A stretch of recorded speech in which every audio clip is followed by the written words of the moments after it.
a little sweeter.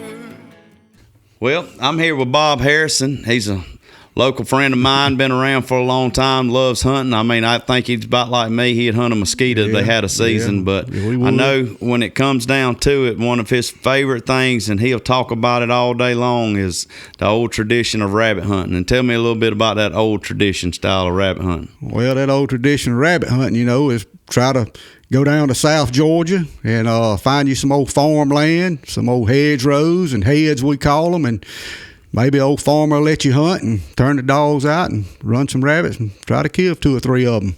Yeah, it's gotten to where I know when I was younger, it used to be more rabbit hunting around here than it is now, and it's because everybody owned bigger parcels of land, bigger farmland, and since me and you, we're about the same age, we've watched stuff be sold off and split up and cut up, and it's really hard to find some areas around here. I know there still is some, but I know you probably got a few little spots you keep to yourself that's around here you're probably able to go.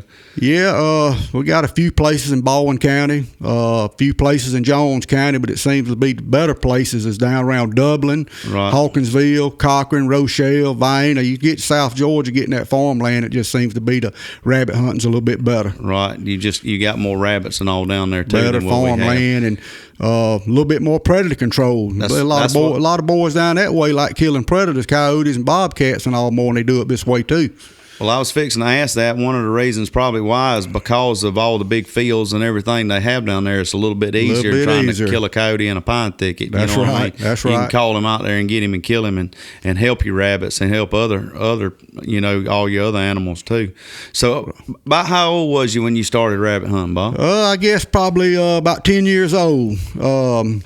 I used to spend the weekends with my Uncle Tommy. That was my daddy's brother, and he had 3 sons, Randy, Timmy, and Tommy, and they'd go to the daddies on the weekend, and I'd go with them, and if it was the fall time of the year, they was going to be rabbit hunting. About every weekend, and he liked hunting with Steve Simcox, if some of the older generation knew him, and Joey Horton and Billy Giesland and them, and that's kind of the roots that I had learning how to rabbit hunt. And they'd leave Milledgeville at 5 o'clock in the morning on Saturday morning, headed towards, like I say, South Georgia, Hawkinsville, Rochelle, somewhere like that, and man, we wouldn't come back home till dark. You know, there was some occasions down there we'd lose the dogs. Back then, they didn't have the technology of GPS collars and all that we got now. And we'd have to leave the dogs down there. We'd go back Sunday morning to get the dogs. Come all the way back home. Yeah, come all the way back home. Leave the dog, take the dog box out the truck, lay it on the ground, throw a jacket on the dog box so they have a little scent to work off of. And you go back down there Sunday morning at 9 o'clock and pick the dogs up. And I understand what you're talking about because I didn't really grow up rabbit hunting. I did rabbit hunt, and I have rabbit hunted with a few folks and really enjoyed it. But I grew up coon hunting. Right. We was a big coon hunting family. We used to competition hunts and all that, and I've seen the same way. You ride, I've seen it with my dad or somewhere. You go all the way to South Carolina and lose a dog. Yeah. And like you said, you ain't got the tracking systems they got now, and you got to stay up there 2 or 3 days till you find him. Can't come home without that dog. That's one of your youngins. That's right. So I know what you're talking about there, though. But so I imagine y'all getting down there to South Georgia, and you probably, throughout your years, you probably made some good friendships and got to know some good people, even people that let you come and hunt the farms and invite you back, Right. I've met a lot of people. If you got a dog box on the back of your truck, a lot of people at the store or somewhere like that, they'll come up to you and ask you, what y'all doing with them dogs? You tell them you rabbit hunting. Oh, we got a place with some rabbits. Right. And, when we going to go? That's the next thing you ask him. And you'll set up a hunt in the next 2 or 3 weeks to try to go with them and hunt their place. And some of them are real good and some of them just don't pan out. What some people call they got rabbits ain't what we call got rabbits. Right. They got a few and you looking for a lot. They seeing that same old rabbit every morning and every evening going back and forth to the deer stand, and they think they're seeing a lot of rabbits. Right. That's right.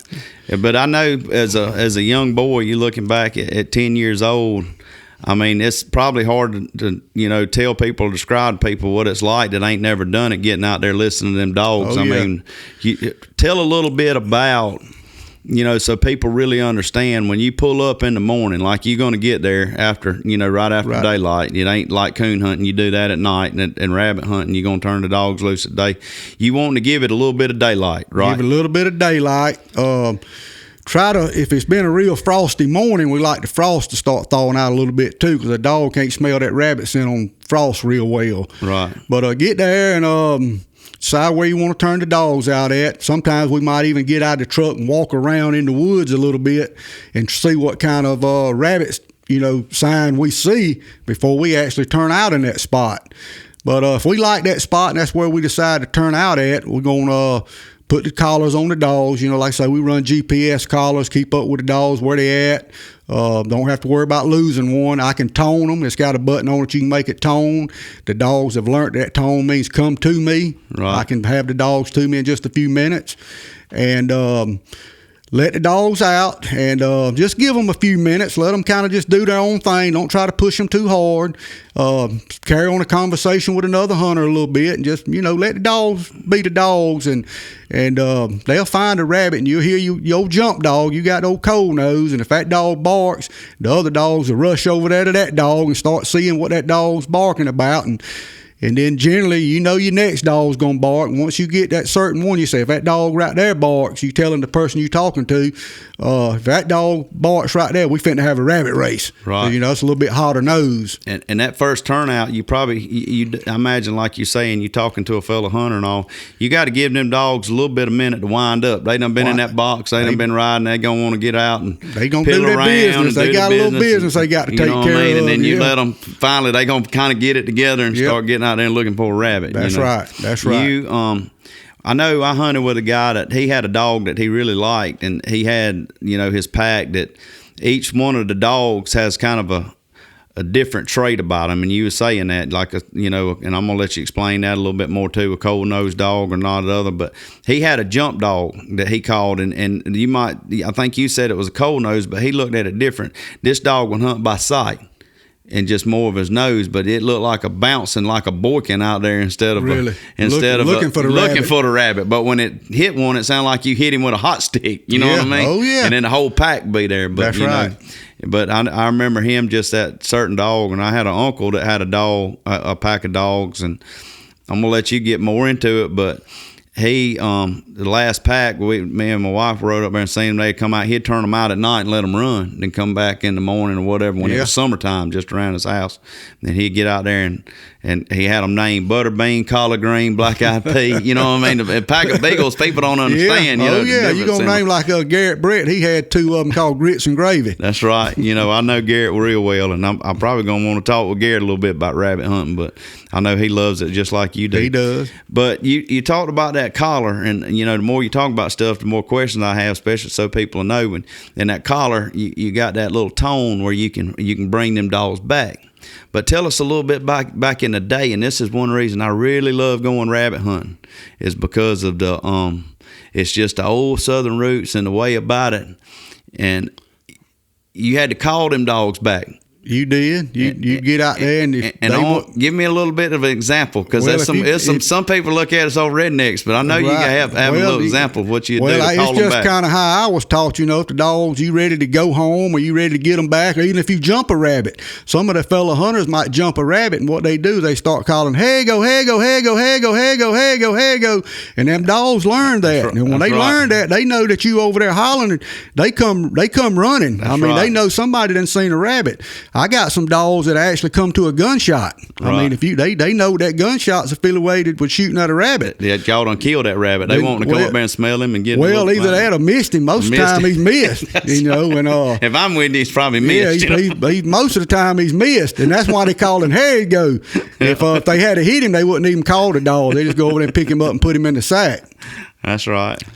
Yeah, that's pretty funny. And I know, you look back at that stuff, and I can remember that. Here you go, here you go, here you go. And as a youngin', and I mean, that boosted up them hunts, boy. That puts that adrenaline in your blood. It gets the adrenaline. Even the dogs. I've got the dogs before, and they like, the harder you call, the louder you are, the more excited they get. They come over there running. I've had them start barking like they running a rabbit, and they ain't even got over there to me yet. Right. They so excited. Right. They know they finna get on a rabbit. You'd be surprised. Them dogs love chase a rabbit, man. They love it. Oh yeah, that's and a lot of people don't realize that they ain't never hunted with hounds. Period. That just like coon hunting and competition hunting, each hound is like me and you talking. We have our own voice. Correct. And so your pack of dogs, you can tell each one of your dogs. Yes. And you usually, and this is me asking you a question, so I want you to fill in on it. You can about read or tell what your pack's doing by what dogs can be barking at times. Is that right? Correct. I know each one of my dogs by the bark.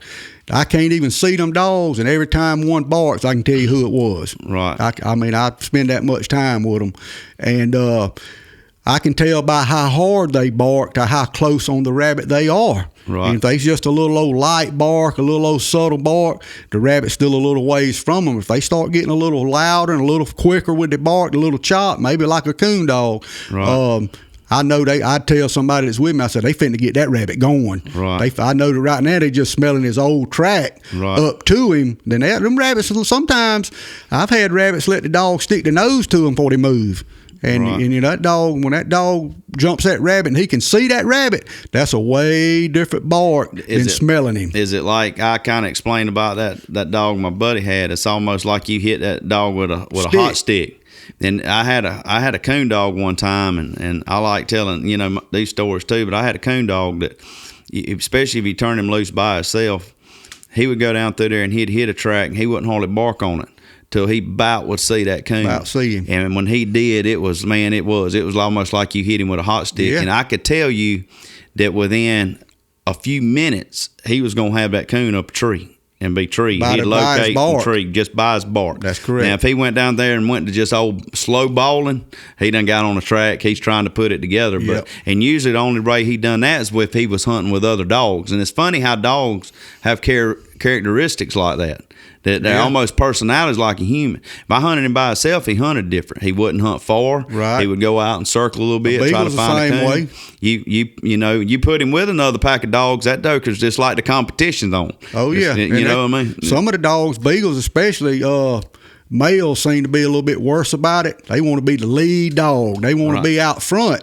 And I've hunted with some dogs that if there was a dog that might have been a little bit better than he was or a little bit faster than he was, he didn't want to hunt that day. He'd quit. He quit. I'd look around. He'd be standing beside me the rest of the afternoon because he knew he wasn't the lead dog that day. Right. And he just, I ain't the main man today. I'm out of this fight. And the best thing when you have that happen and have a dog happen, I've seen some people, and I ain't saying they're being bad. I've seen some people, try to push a dog, get him back out there, but that day you might as well let that dog just walk on down through there around you. Just let him just hang around with you. He might, if it gets a good race back going, he might slip back off in there and try to get up front again, be the lead dog again, and he finds out he ain't. He'll come back again. It's like he gets his feelings hurt a little bit. Get his feelings hurt. Yeah, exactly right. So, tell me, what's your favorite gun to carry rabbit hunting? I like a 20 gauge. I like a 20 gauge. I got a AL2 Beretta 20 gauge that my granddaddy passed down to me that he bought in 1974. Right. And that's still the gun that I rabbit hunt with this day. If you remember my 50th birthday party, we had that cake that looked like that gun. That was that gun. That's right. That. I still rabbit hunt with that gun. I do remember. Some people shoot a 12 gauge. But to me, that's a little heavy for a rabbit. It's a little too much. We ain't out there just trying to kill rabbits. I mean, we're going to eat these rabbits. That's right. The less he's beat up with them shots, the better he eats. And it ain't as heavy to tote around that day. We have hunted with a few people that shoot a 28 gauge. And back in you talking about the old days of rabbit hunting, 410. Right. Well, 410 shells got so expensive that didn't nobody really want to do that no more. Right. So in my suggestion, I say a 20 gauge. Yeah, that's what I would probably think too. And I've heard of some old men, and you tell me, and I don't know if they were just talking the talk, but they would say they would hunt rabbits with the dogs with a 22.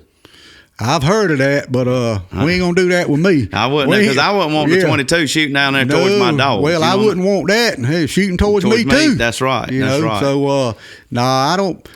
Worst. Well, I ain't gonna say the worst. The only other thing I've heard, other than you saying somebody hunting with a 22, that I've heard there was a group of fellas up in North Georgia that had some dogs, and they went rabbit hunting and they shot slingshots. They got out of the truck with some marbles and a slingshot, and they went around, and if they got the opportunity to kill that rabbit, which if he runs right up there in front of you and stops, and you're pretty good with a slingshot, yeah, you can kill him. And I'll vouch this, just you saying that, and Did you know David Phillips? You know David Phillips? Yes, sir. He's the older one that fished. I know You ever David. seen him with a slingshot? No. That joker he did something on a dove field that just blew my mind. Not shooting doves with it, Right. but he got us to throw a Coke bottle like a water bottle, put some rocks in it, and you could throw it up there. And I mean, you could chunk it pretty up. I mean, you wasn't throwing it out there like skeet, but throwing it up. And he'd hit that bottle every time with that. He probably missed it 2 or 3 times Right. to start with, but once he got it down, he hit that thing every day. But I think that generation grew up on slingshots. They did. We You know grew what up. I'm We saying? grew up on BB guns, That's pellet right. guns. We They had BB guns. slingshots. They had slingshots. Yeah. And, I mean, and he told me that he killed. He said, I ain't talking about out the air or whatever. He told me he killed a wood duck off of water one time when he younger with a slingshot. You know what I mean? Said it Yeah. come in a creek and lit, and when it lit, he hit him with that slingshot. If that's what you got, that's what right. you got to learn That's to shoot. right. You're gonna get pretty good So, with it. Look what the Indians did. I imagine if them old timers up in North Georgia, if they was good with them slingshots. Old hillbillies. And I've rabbit hunted enough too to know that most of the time, and the rabbits that I kill, I'm going to tell you, and I can usually shoot dove and all that pretty good, but something different about that rabbit. When he's full speed coming across a dirt road or across that lane, I'll shoot behind him about every time. You got to train yourself to get in front of him. If you got some slow dogs like you talking about that ain't pushing a rabbit that hard, that rabbit comes up through there, he's just slow bouncing. Yeah, we call that tipping. Right. That rabbit just come tipping through here. Right. And that you brought up something. The slower the dog, the slower the rabbit. The faster the dog, the faster the rabbit. We run medium speed. Right. We don't really run real slow, and we don't really run real fast. Right. So it's kind of in the middle right there. That way you get a good little race out of it, but you got an opportunity to kill a rabbit too. Right. Oh yeah, I can imagine. But they still, some of them though, that little rascal wants to move now. And like you say, I've seen them run across the road, and somebody say, I believe that rabbit just went across the road. And I say, no, ain't no rabbit run across that road. Them dogs will make a liar out of you in about 5 minutes. They come across the road. That's right. Yeah. And I guess it's like that with a lot of things. It's just the rabbit, I guess, just like the different dog, depends on how much he's wanting to get out of there. If they jumped him or everything, you know. Right, what I and mean? it depends on the cover too. Right, a lot more open land, little short pines. Just open up under him. Rabbit to move a lot quicker. He could be 100 yards in front of the dogs. You get into some short pines with briars and lesbides and stuff that in them. Rabbit might not be but 20, 30 yards in front of the dogs. Right, and you kind of learn a little bit about how your dogs are barking to how they carrying on to how close you think they are in front of the rabbit. Yeah. Right. Yeah. So you kind of communicate. If you hunt with your dogs, and you got a group out there, and usually every group I've been in and rabbit hunting with. So let's tell this right here. Let's explain this to people. And you put a dog on a rabbit, and he jumps that rabbit, or he gets on that rabbit, and he starts that rabbit. General rule of thumb is that rabbit's going to make a circle and come back to where them dogs is at most of the time. Most of the time, every patch of woods is a little bit different. And the reason I think that is predators. Well, if you go to a piece of property that don't have a lot of predators, that rabbit will run in a little, let's say a baseball field circle. And generally, somewhere within 20 yards or so of where you jumped him at, somebody will kill him. But if you're in a patch of woods that's got a lot of predators in it, I've seen those rabbits run 500-600 yards in a straight line. I start questioning myself if my dogs is on a deer. Right. I'm sitting there watching on that GPS control I got, and they run, man, them dogs is 500 yards out there. Moving. And I'm, oh, Lord, but I don't want to shock them. I ain't sure. And sure enough, they'll start coming back to you. Somebody killed a rabbit, and it was a rabbit the whole time. It kind of generally each patch of woods, but like I say, back in them old tradition days of rabbit hunting, that's all they did was little small circles. Right. And when you gonna get up and you gonna go hunting Saturday morning and carry your pack of dogs, what's your favorite number of hunters you like having with you?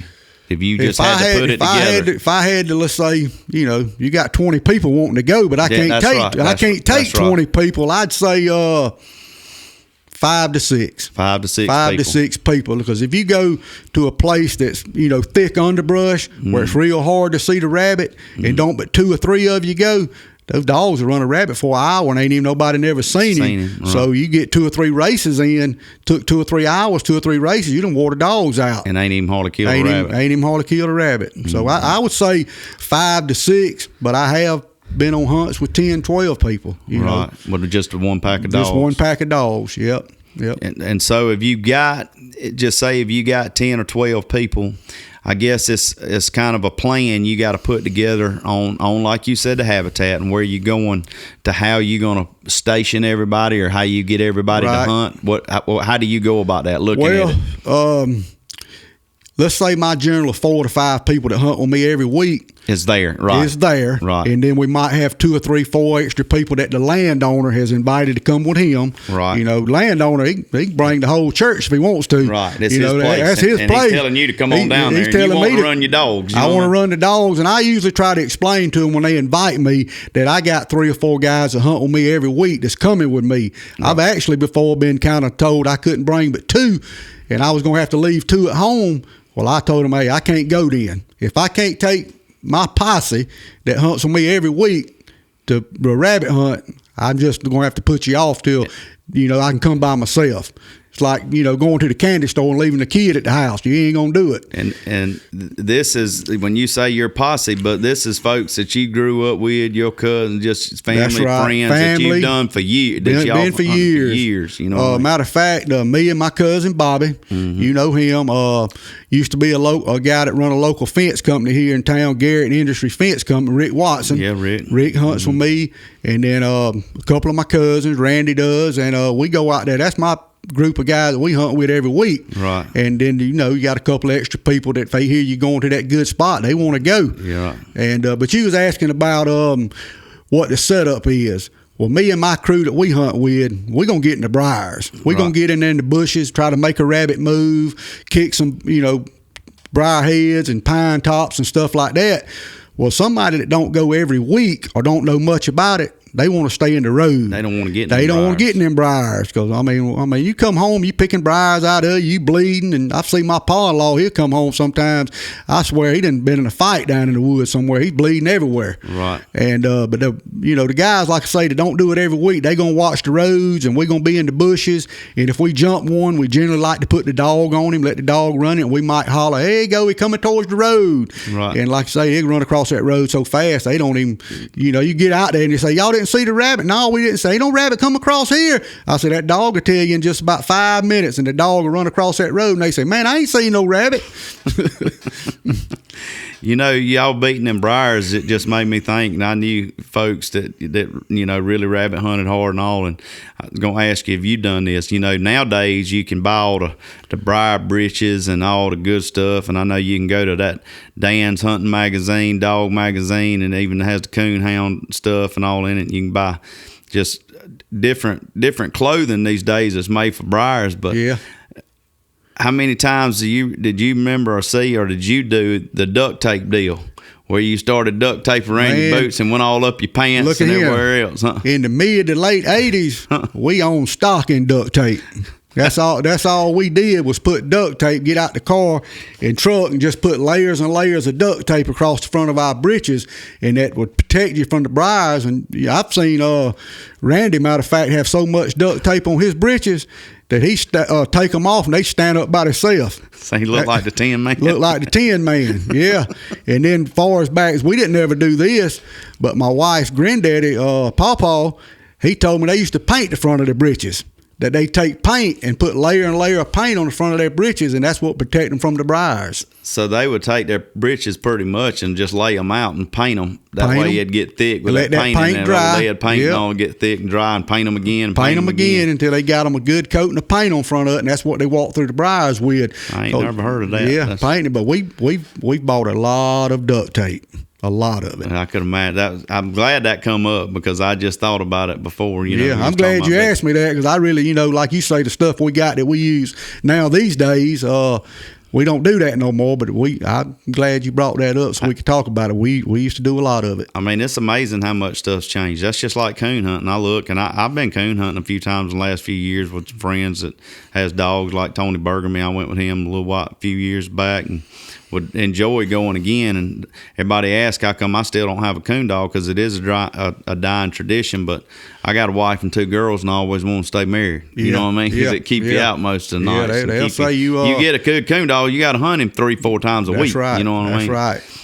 I've seen stuff change back with it. Back when I was younger and coon hunted, I wasn't old as the lantern days, but we had them old 9-volt battery lights with that big old red battery pack on the side. You remember that? It had a belt and all with it. Run up to your hat. Run up to your hat and had the old lamp. That thing was heavy, weighed you down walking through the woods. Now you look at these little LED lights and stuff you can put on your hat. And brighter and everything. Lighter, brighter and everything, you know. Yeah. But it goes back with that collar, like you're saying, them tracking systems. Didn't have tracking systems. And the first tracking system I ever seen, Ron Chambers bought one. We coon hunted together, and it was one of those that had the collars, and the collars had the little magnet thing and the rubber band. You had to take the magnet off of the collar to get them to go to work, and that kind of kept them charged. It was like a magnet deal that went with them. And then it had a big old box and an antenna, and you stand up there on the truck, and that box had an old dial meter thing. And when it got close to that, to where the dogs was at, which way you was pointing it, the meter would go up. It would beat. You know what I mean? It'd make a little beat. And then, like, if you went away, it would die down. You know, the meter go up like it just gave you a general direction. That's it. It didn't tell you where the dog. That thing right, you got to tell you where the dog is standing. Right where the dog is standing. Matter of fact, I had a collar come off of dog one day, and I noticed the dog wasn't moving. All other dogs was over here running. I could see they was moving. They didn't move a couple of 100 yards from where it was saying that other dog was. Well, the first thing coming to my mind was that dog then got hurt. Either then fell in a hole or got snake bit or something like that. And I said, I got to go check that dog out. Well, months going over there to check that dog out, I seen that dog, and it didn't have a collar on. So I walked on over towards the direction of where it was showing that collar was, and I would tone it. And that tone's a beep is what it is. So I made it kept beeping, and I found that collar laying in the bushes. Right. Where it doesn't that come accurate. Off the dog. That accurate. Yep. Yeah, so you wouldn't have never found that old collar that we had. No. You know, it'd have told you where you general can start direction. Looking. But in the woods, you would have never found that sucker. Right. But yes, that stuff has really changed though. But so I know, like you said, the friendship you've had with your cousins and all that coming up, dog hunting, and people ain't never really had hounds and all this. It's hard to understand, and the love you gain for them and what they can give you, and especially my childhood, and I look at your childhood, and it's kind of sad that this stuff is starting to be a dying generation. I know your son, I know he's been into motorcycles and all the stuff coming up. I know he's rabbit hunted some, but kids, I'm not saying that I know he loves to hunt, but it's hard to keep this thing going. Ain't it? It is. Talking about my son, he just turned 16 years old, so he got him a way to go, got a truck, so that's his main priority now. Where if I'm going rabbit hunting, he might go, he might not go. If I'm going dove hunting, generally he will go. Deer hunting, he will go. But it's a dying tradition, and I really don't know the answer to it. Why it's a dying tradition, other than it being just so inconvenient to find somewhere to go. It ain't like a hunting club you can hunt deer in and turkey in and stuff like that. Rabbits, you got to have new property. I try to rabbit hunt from opening weekend to the last day of rabbit season as much as I can, and I think that counts of about 15 weekends. Now, you got to have 15 different spots to rabbit hunt.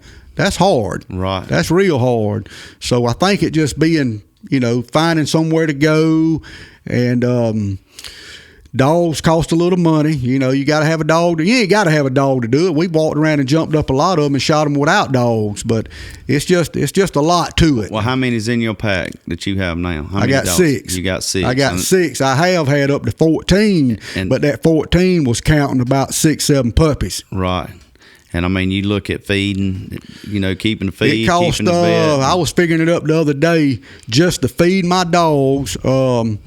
I got power at the kennels and stuff like that. Keep power on, got water and all at the kennels. It cost me about $1,000 a year just to have my rabbit dogs to hunt about 3 months. Right. So, you start thinking about that, it adds up. Right.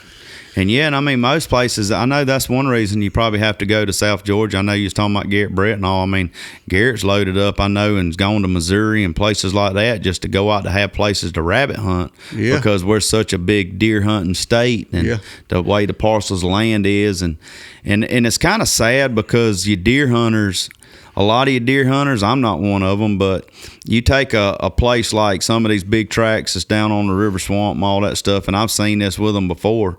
They think if you come in, if rabbit season comes in the middle of November and you say, all right, we're going to go up on this section and we're going to turn some rabbit dogs loose, you got, oh man, y'all messing up the deer hunting.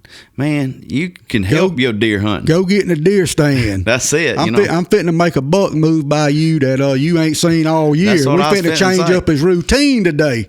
I used to hear that so much with coon hunting.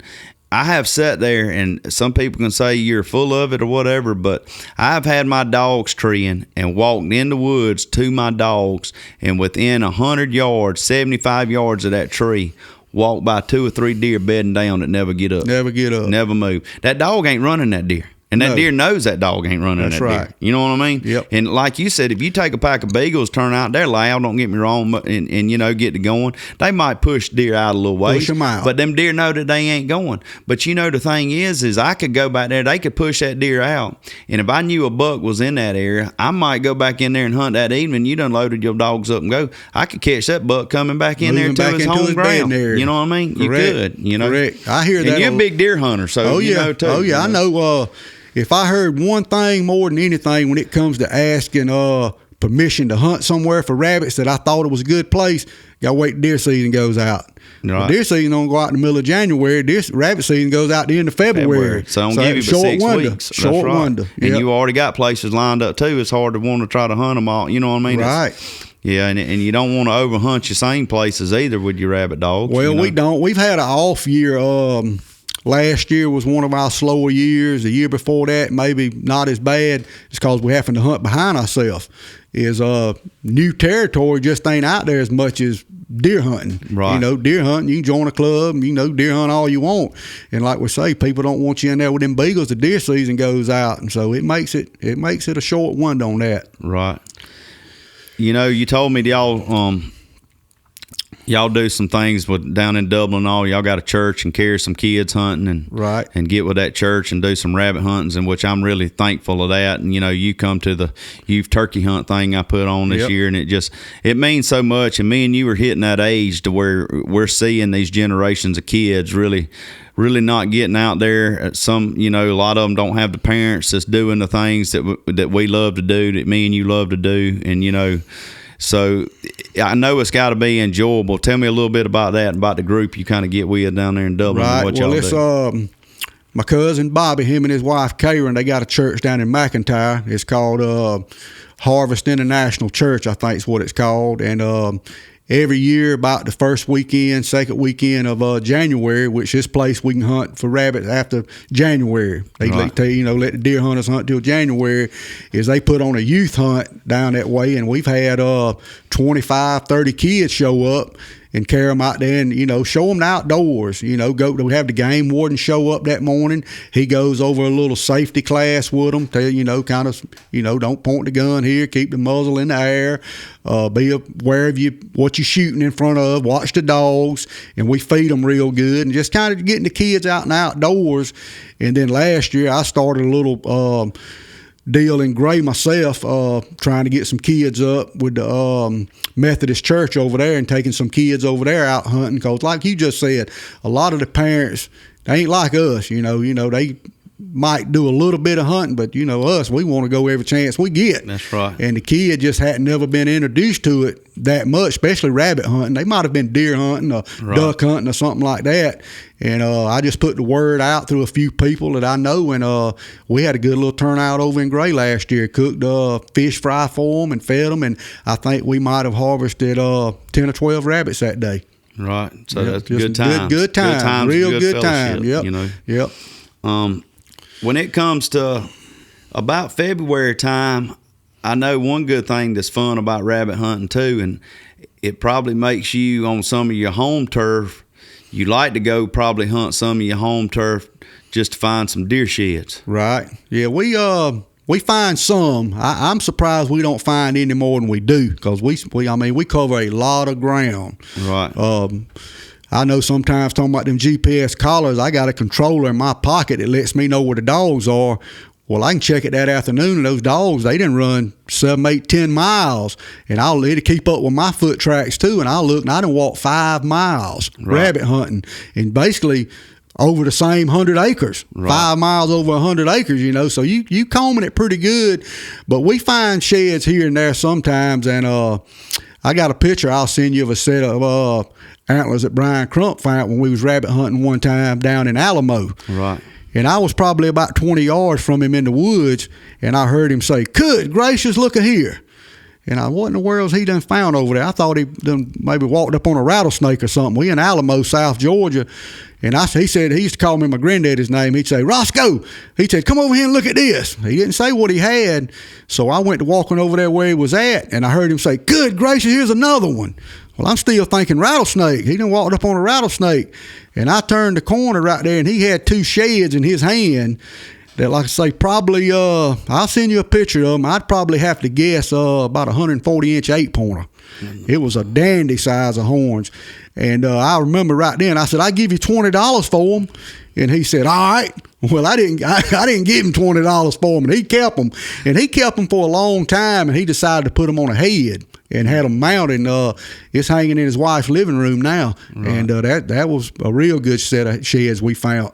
But we find, some little basic 4-pointers, little spike, on one side and stuff like that. And you'll find some dead heads sometime. You hunt these hunting clubs that these guys invited you to come hunt, and somebody done either shot a deer and they didn't want nobody else to know they shot them. It didn't require what their minimum was, or they might have just lost him in period, and find some good heads too. Right, yeah. I knew you probably found some good dead heads too. I figured you'd get into that with the sheds and all. And you probably, like you said, if you had a hunting club and you've been invited down there, rule of respect is I'd be wanting to ask them who shot this deer. Well, we do. We bring it to the landowner's attention, and I'm always willing. And most of my guys that hunting with me are the landowner's got the first choice of it. That's right. If we find a good shed on his property, if he wants it, we're gonna let him have it. If we find a dead head on it, if he wants it, he can have it. That's his piece of property. We trying to respect him. We want to come back. You want to rabbit hunt? I want to rabbit hunt. You ain't gonna be able to hunt that deer no way. No, he's dead. That dead. Well, the shed don't mean he's dead now. Yeah, that's what I'm saying. I mean, if you find a good shed, you might want to try to get in there and deer hunt next year. That's right. You're gonna see who's deer hunting. Yeah. Hey man, look at here. Hey, I want to see about y'all need any members? Yeah, that's right. I know you brought up Brian Crump's name. I wanted to do a podcast with you on a little bit of turkey hunting and all. I'd like to get to it, but I know that's people out there don't know, but that's a guy that one of your best friend that I knew really close. Still is. We lost him at an early age. That's right. 39 years old. And there ain't nobody, none of us, and you couldn't put no more person that liked hunting better than me and Bob. Beside Brian Crump, he loved it. He was ate up with it. He loved it. He loved turkey hunting. He liked hunting anything in general. Right. But them turkeys had him, man. Them turkeys had him, and I got some memories in my head. Thank God I got them. I will never forget them, because me and him was actually second cousins. Right. A lot of folks didn't know that, but my granddaddy and his granddaddy were brothers. So we kind of had a little bit of relationship through that. And then we really learned that when we was in the 4th grade. When we was in the 4th grade, we found out that we both had the passion for the same thing, and there won't nothing bring you no closer than that. Mm-hmm. When you're 10 years old. And we just fished a lot and hunted a lot together. It's hard for me to get away and not tell a turkey hunting story, so I'm gonna have to tell one. But I'll tell you who it was too, because it's Brian Crump. If I've ever known him, and I never really got to hunt with him, but I talked to him a lot. Right. You know what I mean? Talked to him a lot about we was in the same hunting club, and we'd sit on the side of the road and talk and carry on. But it was Jay Leverett and Kyle Moody. And I know exactly where it was at, and they both told me this story at different times. They went across the road on a piece of land that it was a good little chunk, but then they'd walked down in some pines, and said Brian stopped and said, "Just stop right here." A heel dropped off, and said Brian hit a box call, and said you barely heard him, blow, turkey gobble. Yeah. And said they looked at him and said, "Let's go." Brian said, "No." Sit down. He said, "Sit down." They said, "What do you mean?" He said he heard me and he got me, knows where he was at. Yeah. He said Brian made one more call. And I mean, it makes you think of old school turkey hunting that ever was. Said he sat back and crossed his arms, and they both were sitting up there on the guns. He said, "Y'all sit still." Said that turkey be here in a little bit. Be here in a little while. He said about 30 minutes they killed that turkey. Said Yeah. they sat there. Said the whole time they sitting there thinking, "Man, we need to get up and go to that turkey." Said that turkey ain't gobble no more. You know what I mean? Yeah, he They done like shut that up. turkey done shut up, man. Brian said, "Tell him." He said, Right. he said both of them had told me this, and it's crazy, but if not. Y'all be still now. He's gonna show up.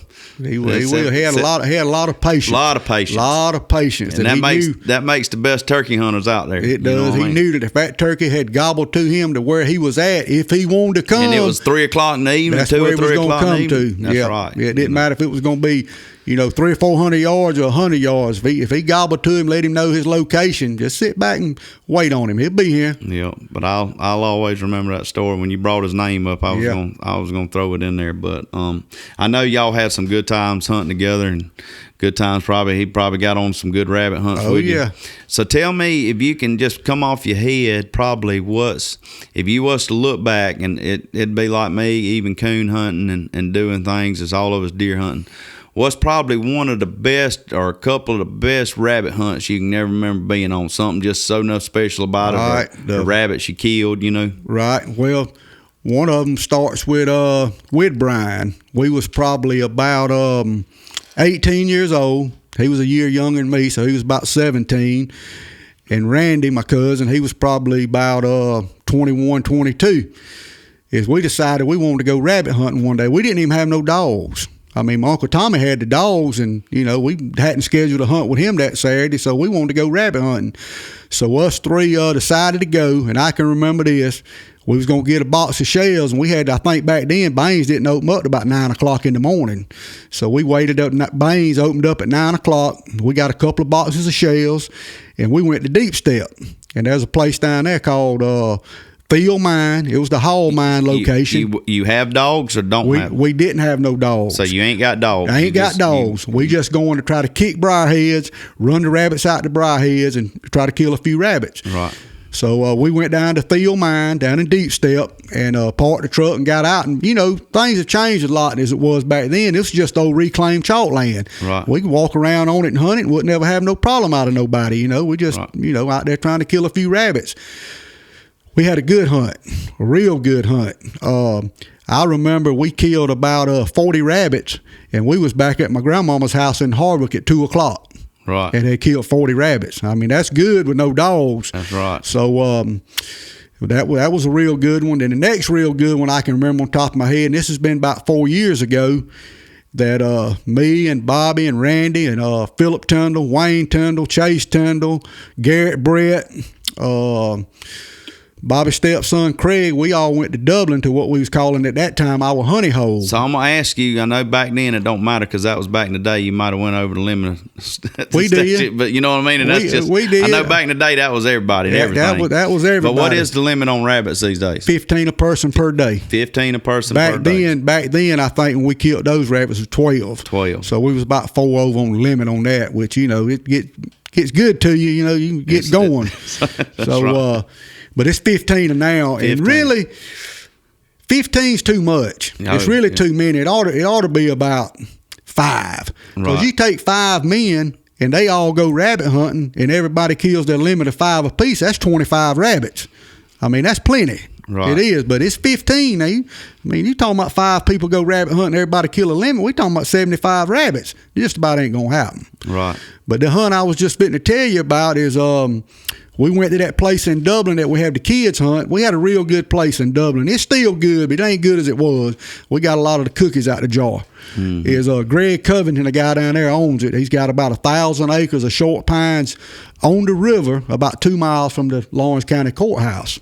So he's kind of in town. Ain't as many predators and all. A lot of houses, neighborhood.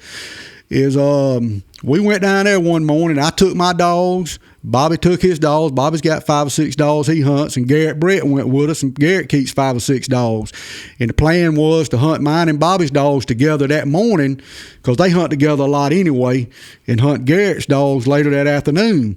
So we got down there and we turned out, and we carried some lunch that day. Philip brought a Blackstone and some ribeyes. Man, grilled us some ribeyes. We ate steak sandwiches, and we killed 28 rabbits for lunch, and took about an hour break. And changed up the Garrett's dogs and hunted that afternoon and killed about 20 more. Right. So we killed 48 rabbits that day. Right. All of them in front of the dogs. That was a good day. That was a good hunt.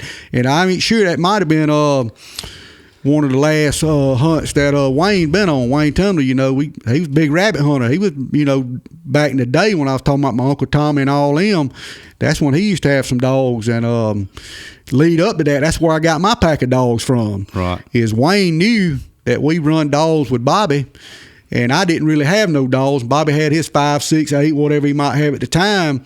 And Wayne called me one Thursday and asked me, he said, I was wondering if you wanted some more rabbit dogs. And I right off the bat thought, wonder what dogs he's talking about. I said, what dogs you talking about, Wayne? He said, my dogs. Well, when Wayne said come get his dogs, I couldn't get in the truck fast enough because Wayne had some real good rabbit dogs. Right. He took a lot of time, run them a lot.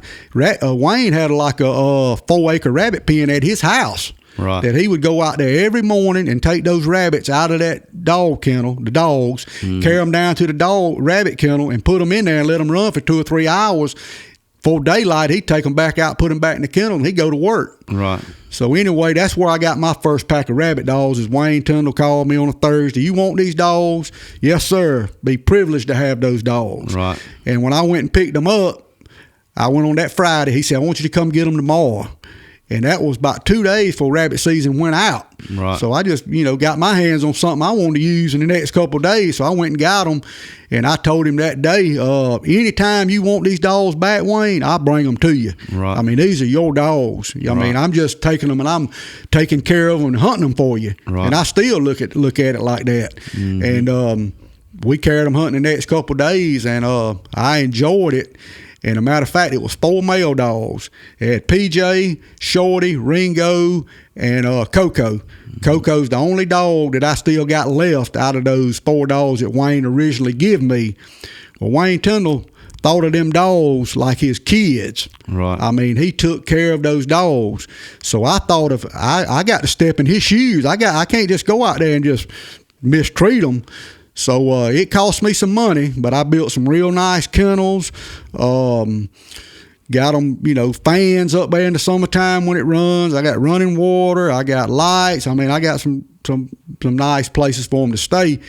Well, as those 3 dogs passed away, Wayne told me I was crazy, but I had those dogs cremated, and I still got those dogs to this day in my dog box. They come in a little box. In a little bag, and I took those cremations and I put them in my dog box. That way I feel like when I'm going hunting, they still with me. That's right. And I actually asked Wayne, I said, you want them back? I'd have took him to cremations and gave them back to him. Right.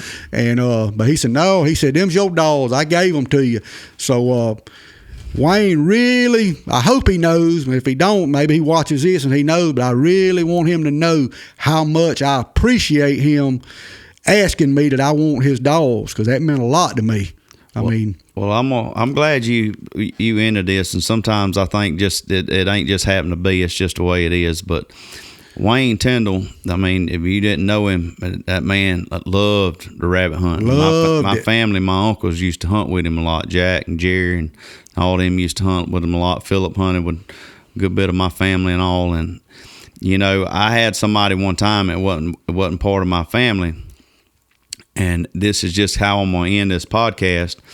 They said they kind of laughed about it a little bit, but I didn't think it was too funny, really. But they said Wayne Tindall's the only person I know that's going to pray before he hunts over his rabbit dogs. He will. And I said, that man's a Christian man. That man loves Jesus. And I said, you dang right, he's going to pray over them rabbit dogs before he goes hunting. He's going to pray, for rabbit dogs and for everybody and everything. Correct. And that's the way he started that hunt off. You know what I mean? Every time I ever been with him, that's what he did. And I'll tell you another thing about him, that he was such a Christian man, is we were rabbit hunting one day, and the rabbits wasn't doing real well. And we were seeing a lot of deer sign. And he was worried to death that those dogs was going to get on a deer and run off, and he wasn't going to be able to find them. Well, we've hunted about an hour, and I don't even think we've had the first rabbit race. And Wayne looked at me, and he said, I think we fitting to go. I said, what you mean we fitting to go? He said, the Lord told me to load them up. He said, the Lord told me to load them up. I'm fitting to load them up. And that's what we did. We loaded them up and left. Right. Something just wasn't sitting right. Something just wasn't set. He didn't have a good feeling about it. Right. And like you say, he's probably walking around down through the road right there in the bushes thinking about, Lord, what's going on? Tell me what I need to do, Lord. And the Lord told him to load them up. He loaded them up. Well, me and Glenn was talking earlier, and Glenn's the guy that does all the production stuff. Me and Bob's over there sitting in the corner. That we said, when your gut's talking to you, it ain't your gut. You know what I mean? It's the Lord. It's the Lord. It's saying, telling you what you need to be doing. If you got a strong feeling, and it took me a long time to learn that too. Far as a hunting situation, I've been walking through the woods before and just walking and looking for the right spot, and I hear a little voice inside my head says, sit down. Right. Sit down. And it's the Lord trying to tell you right there, sit down, I'm fitting to benefit you. Right. Well, I walked 10 more feet, and guess what? Whew, there went the deer. That's right. I'd run the deer off. If I'd have listened and sat down 10 feet for that, I'd had a good opportunity. That's right. So sometimes you need to listen to what you're being told. You do. Well, I'm going to end it. I got a little verse, and, you doing what you doing, rabbit hunting, and especially you taking them kids and all that means a lot to me. But in Hebrews 10:24, it says, and let us consider how to encourage one another to love and good deeds with one another. And I think that's you picking up them kids and taking kids out doing stuff you love to do. That's encouraging them to get out there, get out in the woods, and having a little faith with it too, with the church coming in and doing a devotion, you know what I mean, feeding them and doing everything and putting it out there. That's your good deeds and encouragement, and I appreciate what you're doing. I appreciate you being here with me, Bob, and I enjoy talking to you about rabbit hunting. And I know it is a dying tradition, and hopefully you can keep it going on. And if your son don't want to take it up, maybe you in these church groups or whatever, you liable to run across a young boy that says, I want to go, and I encourage you to take him whenever he wants to go. If he wants to get in the truck and go, I'll take him. If he ain't got a way to go, I'll go get him. That's right, but I appreciate you. Yes, we're going to get together again. We can get together and maybe talk a little turkey hunting. How about that? We'll do that. All right, man. All right, thank you. Shocking silver queen on my grandma's porch. Peach ice cream churning on the floor. Telling largemouth lies when you're fishing. Girl next door had you wishing on a shooting star in a July sky. 4th and 1 on a Friday night when the muddy water made my soul a little cleaner. Life was good and the tea was a little sweeter.